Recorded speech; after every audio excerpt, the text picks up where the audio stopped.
Bagamat hindi pahayagang inamin ni Paolo Avellino at Kim Chiu ang kanilang relasyon, marami naman ang nagkumpirmang may espesyal na namamagitan sa dalawa kung pagbabasehan ang kanilang mga sagot sa mga kilos at panayam ngayon.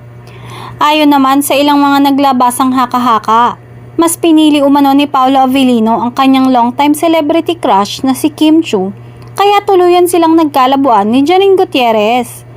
Marami naman ang naghinala na mas pinili ni Paolo si Kim dahil hindi naman maitatanggi na matagal niya na itong gustong makasama at makilala na sa GMA Network pa ito noon.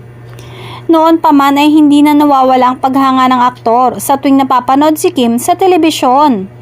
Open namang inamin nito ang kanyang paghanga sa dalaga dahil sa ipinapakita niyang galing sa pag-arte, mapapelikula man o teleserye. Pinatunayan na rin naman ni Kim Chiu ang kanyang talento sa pagganap ng iba't ibang mga roles na napagtagumpayan naman niya.